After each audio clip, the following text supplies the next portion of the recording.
जय हिंद दोस्तों। ये कहानी है एक सच्चे देशभक्त सैनिक की जो शहीद होने के बाद भी अपनी ड्यूटी निभा रहे हैं और भारत माता की रक्षा कर रहे हैं और भारत की सेना के द्वारा इन्हें बाबा का उपनाम दिया गया है। जी हाँ दोस्तों, आज मैं बात कर रहा हूँ बाबा हरभजन सिंह की, जो शहीद होने के वर्षों बाद भी आज भारत की रक्षा कर रहे हैं और अपनी ड्यूटी अच्छे तरीके से निभा रहे हैं। तो आइए जानते हैं दोस्तों कौन थे बाबा हरभजन सिंह और इनके किस प्रकार के चमत्कार रहे हैं और भारत की सेना में इनका कितना महत्व है। तो दोस्तों, बाबा हरभजन सिंह का जन्म 30 अगस्त 1946 को कपूरथला पंजाब में हुआ था। थोड़े बड़े होने के बाद इनमें देशभक्ति की अलख जगी और ये भारत की सेना में शामिल होना चाहते थे।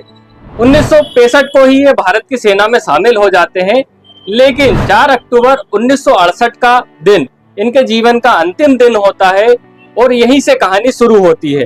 क्योंकि 4 अक्टूबर 1968 को सिक्किम के नाथुला में गश्ती के दौरान ये बर्फीले तूफान में फंस जाते हैं और खाई में गिर जाते हैं और भारत की सेना द्वारा सर्च करने पर भी इनका शव नहीं मिलता है।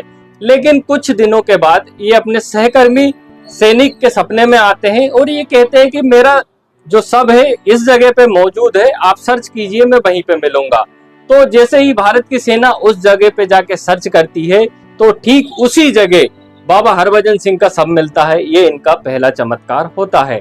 इसी के साथ काफी बार ये कहा जाता है कि भारत की सेना को दुश्मन देश जो सिक्किम में चाइना हमारा दुश्मन देश होता है उसकी मूवमेंट की जानकारी बाबा हरभजन सिंह देते हैं और उस पर जब प्रतिक्रिया की जाती है या जांच की जाती है तो हमें जानकारी बिल्कुल सटीक तरीके से पता चलती है।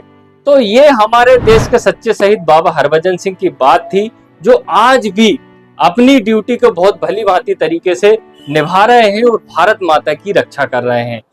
इन्हीं चमत्कारों के लिए और देश सेवा के समर्पण भाव और मृत्यु के बाद भी देशभक्ति किस प्रकार से जगाई जा सकती है और पूरी की जा सकती है, इसी के चलते भारत की सेना के द्वारा नाथुला सिक्किम में बाबा हरभजन सिंह का मंदिर बना दिया गया है और यहाँ पे प्रतिदिन पूजा की जाती है और साथ ही उनके जो कपड़े हैं उनकी रेगुलर सफाई की जाती है, जूते साफ किए जाते हैं, उन्हें प्रतिदिन भोजन नाश्ता दिया जाता है। तो एक प्रकार से जीवित व्यक्ति के तौर पे उन्हें भारत की सेना के द्वारा माना जाता है और वो भारत की सेना को आज भी काफी सारे दुश्मन देश चाइना के इनपुट देते हैं और वो सटीक सिद्ध होते हैं। तो ये उनकी शहादत, उनकी देशभक्ति है। और साथ ही भारत की सेना के द्वारा वर्ष 2016 तक बाबा हरभजन सिंह को रेगुलर वेतन दिया गया, उनको प्रतिवर्ष छुट्टी दी जाती थी और उनके घर मिठाइयां भेजी जाती थी। बिल्कुल ऐसा महसूस कराया जाता है कि वो बाबा हरभजन सिंह आज भी जिंदा है और आज भी देश प्रेम में संलग्न है। तो दोस्तों, ये आप समझ सकते हैं कि एक सैनिक कहते हैं ना कि वो कभी नहीं मरता और वो हमेशा जीवित रहता है, वो सच्ची बात है। और वो बाबा हरभजन सिंह ने इस बात को सिद्ध कर दिया है कि देशभक्ति मरने के बाद भी सैनिक निभाता है और सैनिक बाबा हरभजन जैसे ही रहते हैं।